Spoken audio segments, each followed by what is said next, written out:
Docteur Guillaume Laurent, vous êtes cardiologue interventionnel au CHU de Rennes. Bonsoir. Bonsoir.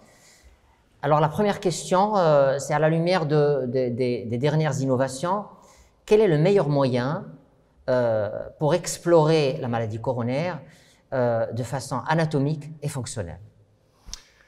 Alors, c'est vrai que l'idéal, c'est quand on a déjà, par rapport au fonctionnel, quand on a les renseignements en amont de la coronarographie, c'est-à-dire que le patient est adressé à la coronarographie avec déjà un test fonctionnel, que ce soit une méthode isotopique, une échographie de stress ou que sais-je, mais un grand nombre de patients arrivent à la coro sans avoir ces informations. Donc à ce moment-là, lorsqu'on fait la coronarographie, le moyen qui est le plus souvent utilisé, c'est de faire une mesure de la réserve du flux coronaire, la FFR, avec des alternatives qui se développent maintenant, par exemple l'IFR. Donc ça, c'est quelque chose qui est tout à fait possible. Concernant l'anatomie, là aussi, il y a des possibilités de connaître l'anatomie des coronaires en amont d'une coronarographie par rapport, par exemple, l'utilisation du scanner qui va nous permettre de voir les lésions, de les quantifier et puis même de les qualifier pour identifier les lésions les plus à risque.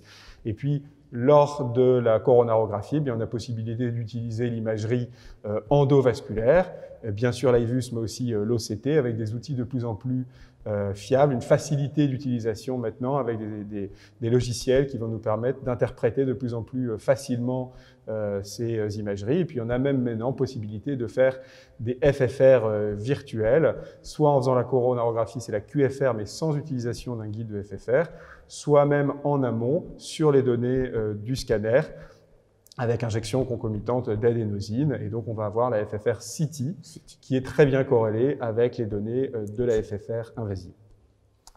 Et si on revient au côté thérapeutique, quelles sont les innovations actuellement en matière du traitement des lésions coronaires les plus complexes, si on veut les traiter de la meilleure manière, mais avec le minimum de complications, les lésions complexes, actuellement en 2021? Alors, si on prend par exemple les lésions complexes, et notamment les lésions les plus calcifiées, oui. Où on sait que c'est parfois difficile d'implanter un stent dans de bonnes conditions, on a bien sûr toujours à notre disposition le rotablator. Les fraises de rotablator sont bien sûr toujours utilisées avec de très bons résultats, mais on sait qu'il y a toujours un petit risque de complications potentiellement graves, de dissection, de perforation surtout de coronaire, de slow flow par embolisation du matériel, risque de bloquer la fraise.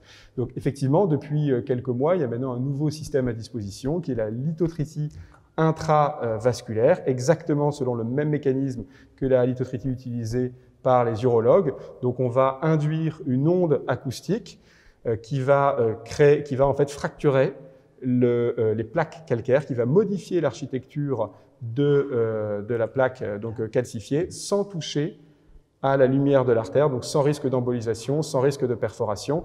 Et on a des données issues de registres qui nous montrent la faisabilité de cette technique.